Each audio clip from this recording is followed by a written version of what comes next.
Okay, we are. Oh wait, you rotate your what? All right, rotate your device. Okay, I'm just gonna hold it. Looks. What? Finish. Okay. This may be terrible. Hold on. Maybe we should give up real quick. Hold on. All right. Okay. So, hello. Hello. Hello. We seem to be live. I can't actually tell, but if we are live, would you say we're live, Trip? I would say we're live. Okay, hello, welcome to Outside the Movies, which is for the PMN Pictures Productions, and we are in the parking lot of the Paradiso, and we think that my phone is recording. We seem to have our faces obscured as if we're hiding our identities, but anyway, we just watched the movie The Meg, which is a shark movie starring Jason Statham, and it was a Chinese co-production. It was 2 hours long, released about 3 weeks ago, and we watched it in its entirety. It was directed by John Turteltaub, who is most famous for doing Cool Runnings and Oh wow, I had no idea. the National Treasure pictures. Anyway, yeah, Trip, why don't you? What was the movie about? It was about a billionaire, like a tech billionaire, who funds this program to kind of discover, I guess, things in the deep, and there's unintended consequences because ultimately they run into this megalodon that terrorizes them throughout the rest of the movie. You've got Jason Statham, whose character has already experienced some sort of run-in with this megalodon in the past, and then kind of retreated to an island resort of some kind where he drinks a lot of beer.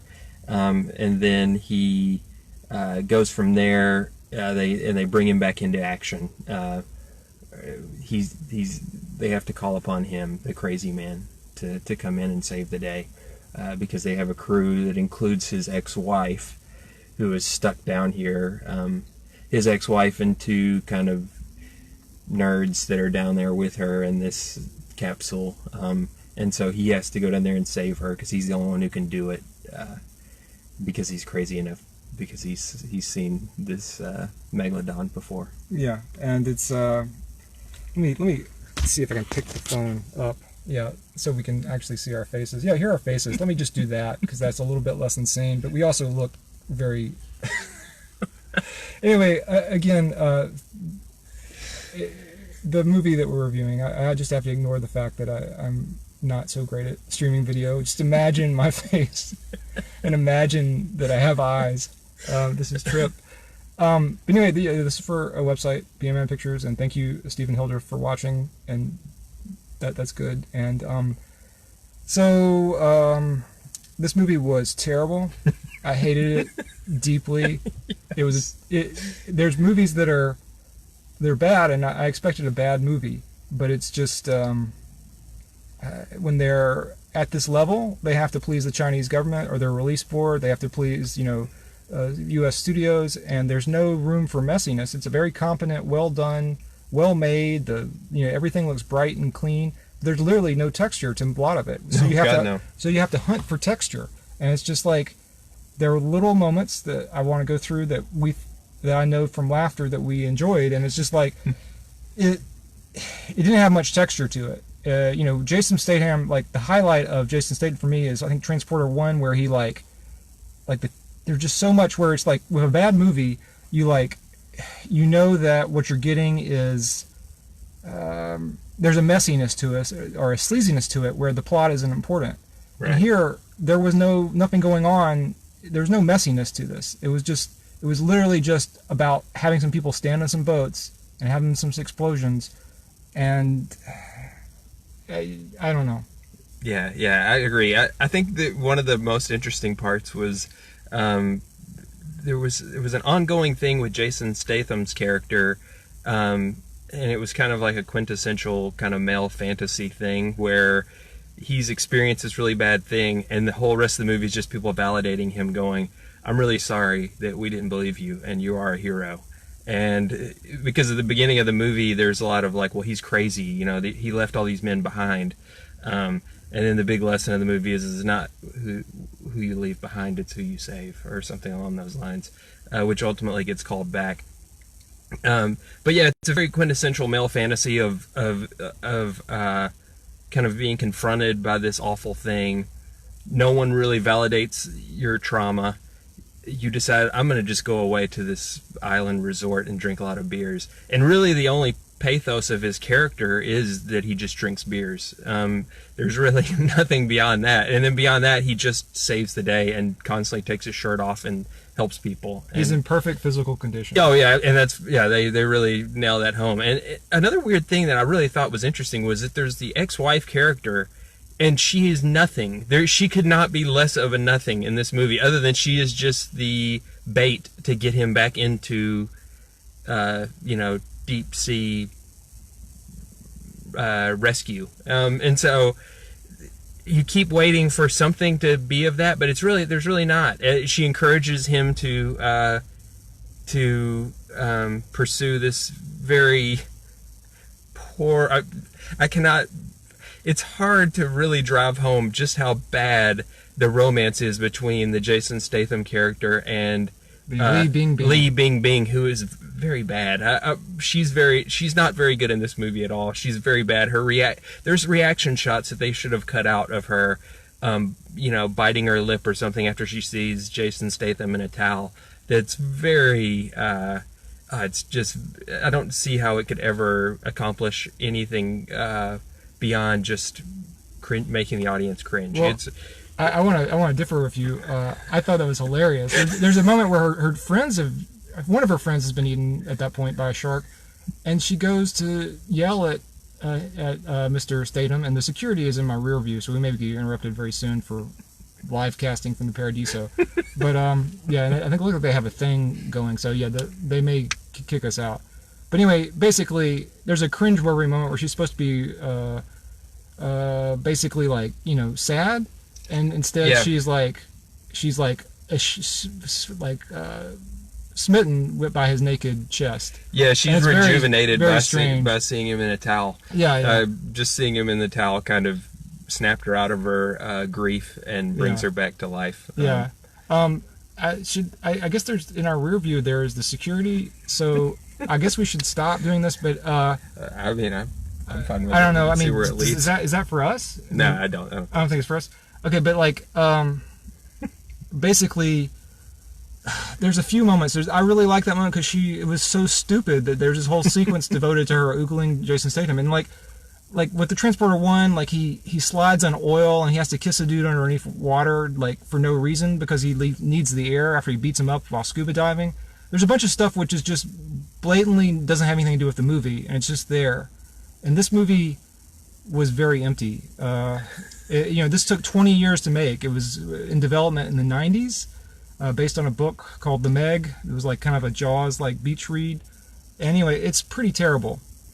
And yeah, I don't know. I don't know what else to say. It was just uniquely terrible. It's like if Piranha 3D, which I really loved, had no real sense of humor. Didn't know what it was. Like the Piranha and movies like that, they kind of know what they are. Yeah. And there's kind of a joy to that of the just of the silliness and it kind of embracing it. This one, the silliness, I was giggling toward the end. There was a lot of silliness involving a dog named Pippin that is almost eaten by a shark. Yeah, well, it was, but then somehow it survived. It looked like, but yeah. But so that part of the movie was really good. There's just weird things like that thrown in. You get like the disrespectful child who goes into the water. That was interesting. But it's the humor. It's hard to drive home how bad the humor is. There's just like little one-liners and people like. It's one of those where the cast they're laughing like it's funny, but no one in the audience is laughing at these little zingers that are. Fall flat. They really fall flat. But yeah, it's oh, we're getting a temperature warning on our phone that it's too hot. Yeah, I think I've failed miserably on the cinematography of this. The sun is in my eyes, so you can see my face. All right. There you go. I agree. You know, the shark movies have like I have not really watched Jaws that carefully. I'm not a huge fan of Jaws, but you know, like I saw recently Jaws 5, which is like it's maybe not Lucio Fulci, but it's somebody like Lucio Fulci, and he just did a rip off of Jaws with footage that he had, and he didn't even have the rights to Jaws. And Yeah. They just call it Jaws 5, and our friend Chris showed that to us, and it was great. I mean, it wasn't great; it was horrible, but it was just funny because there's a lack of execution, and there's something interesting between what they were meant to do and what they're doing. And a lot of, you know, like Shark Attack 3 has this very famous line where it's like they need to get to the sex scene for the two leads, and then basically the main character says something very obscene in a movie where it's mostly played straight. So this movie, one thing that I could say that was good was it took a point to say to address the shameful history of shark movies supposedly, I think, getting sharks killed en masse by Jaws and other movies, creating a fear of sharks. So this had the main characters pointing out shark poachers, cutting off the fins and killing innocent sharks. Oh yeah, I didn't even. And think also at the end, it had hero sharks, mini sharks that fought the Meg that were Yep. tiny sharks, and so it had a kind of pro shark message, which I think is an evolution in shark movies, which Sure. are often very bad. And this was, you know, again, everything was competent, but it just wasn't. I'm getting a high temperature warning. Very, very solid in terms of many things, and Yeah, I mean, a lot of the underwater stuff, it was very hard, you know, to get like proportion of like, okay, how big is this thing? I never really felt any level of actual danger, especially, particularly underwater. Above the water, sometimes there were some good little scares, but below the water, it would just seem like just a computer, like a cutscene from a video game or something. You know, you've just got like, it just seemed very computer simulated, kind of silly, and you just never, you would just feel the impact. You know, there's a lot of scenes of people looking around in the water trying to see where this gigantic megalodon is, and they don't see it until it bumps into their whatever they're in, and then you know, then it's, we've got 10 seconds to save it, save this person, and then you know, and then it comes down to the last second, and then somebody's saved.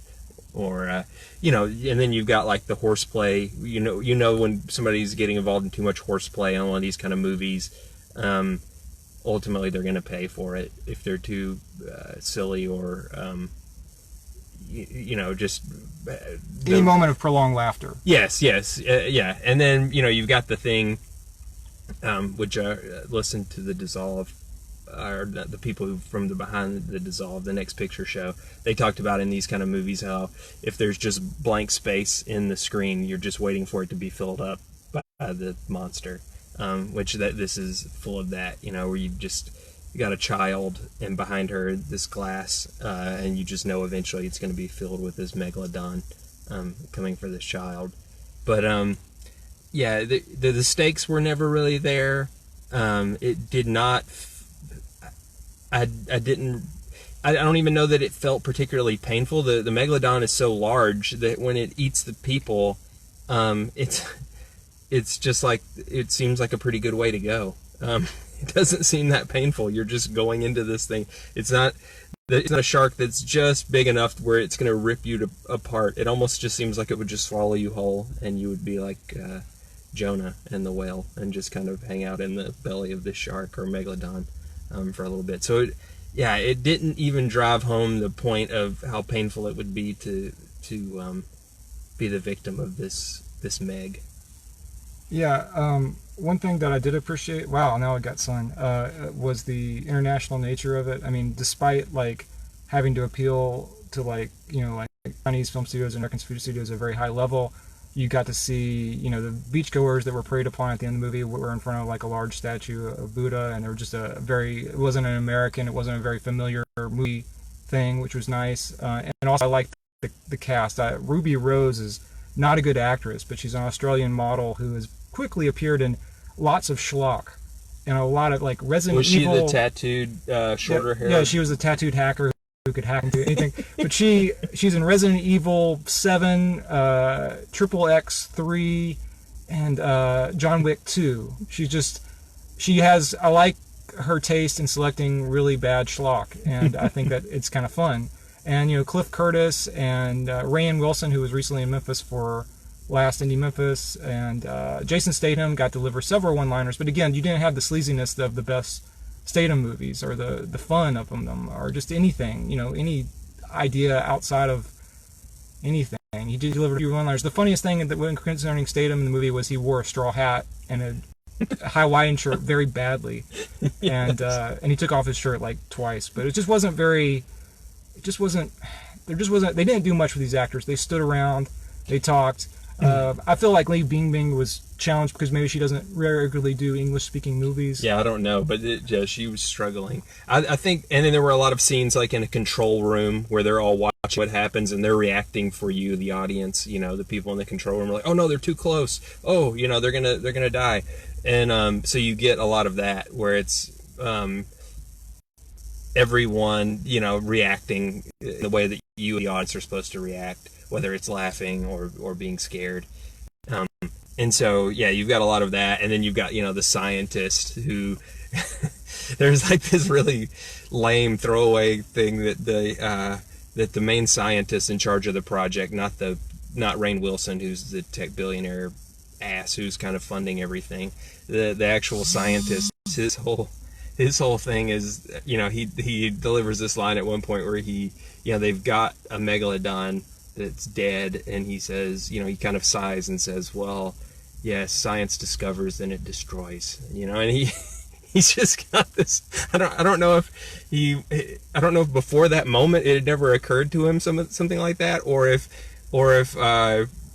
just something this big really made it kind of hit home for him. But there's this great moment where he's just staring off into the distance, into the sea, thinking about what science has wrought here. And it's pretty funny. And Jason Statham's character it's insane how flawless he is in every way, and constantly other characters have to remind him how great he is, and then he'll do a little like, "Oh no, I'm not that great, I'm glad you're alive," and he just he's very humble in how, but yet he never doubts himself ever. In the course of the movie, he's constantly just taking off his shirt and diving in and saving somebody. I was one, like, ideally, when he dives in and goes after the megalodon, you really want him to punch the megalodon, which doesn't happen.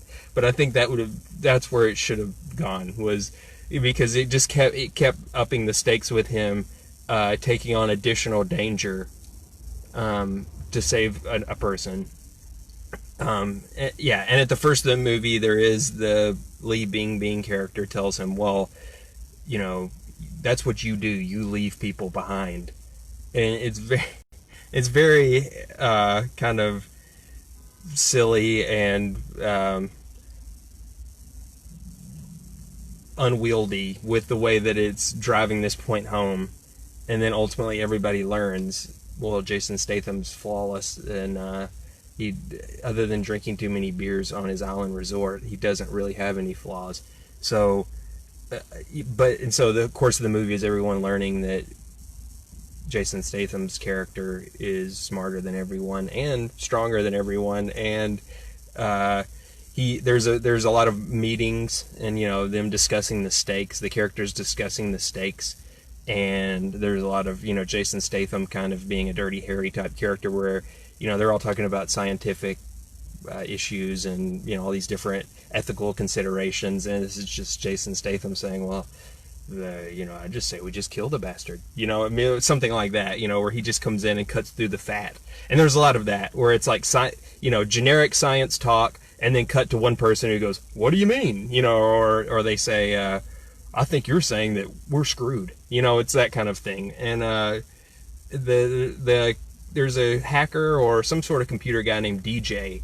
That character is severely lacking as well. It's very difficult to watch some of that. He wears a Kangol hat most of the movie.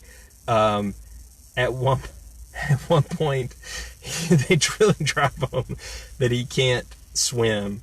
And then there's actually a scene where this little precocious girl who's in the movie, who's Li Bingbing's daughter, is consoling him. It's very just awful. It's very bad. He just constantly does reaction. There's reaction shots of him. I don't know who the actor was, but he wasn't particularly very good. I like him because he used to be on Weeds. I think he used to be on Weeds. I don't know, but he I think don't blame the actors, blame the material. Like yeah, that's true. Some of the reactions, like they had his reactions and Li Bingbing's reactions, and they would cut to their reactions like it was supposed to drive something home. But God, it was just so silly. I mean, it was impossible not to laugh at some of the reaction shots that weren't meant to make you laugh, I don't think. There was a joke that I really liked in the very final image of the film, was just a play. We're going to spoil that, right? So, okay, we're going to spoil that right now. It goes underneath the water, and you're expecting it to show, again, so, this is a spoiler for the very end of the movie The Meg, but you're expecting to show the return of the Meg or something, and then just the word Finn comes up. And it's just a very well executed joke, because we were sitting there waiting. No one else laughed in the theater, though. To be fair, no one laughed. We laughed, but I don't think anybody else in the theater laughed when that came up. But God bless them. Yeah, Finn. Yeah, it was good. Okay, well, I think we should go. I'd like to apologize for this terrible iPhone video. My phone is overheated, and you've seen like the bottom of our chins in the corner of the frame. So in the future, I won't do that. But this is for Piano Pictures, which is a very nice site in Memphis, run by very nice people. Anyway, Trip, is there anything else that you want to say about the movie, The Meg? No, I don't think I'm all set. Okay. Finn. Yeah, Finn. All right. Well, thank you, and I'm going to try to figure out how to turn this off now. Thank you. Well, could be off.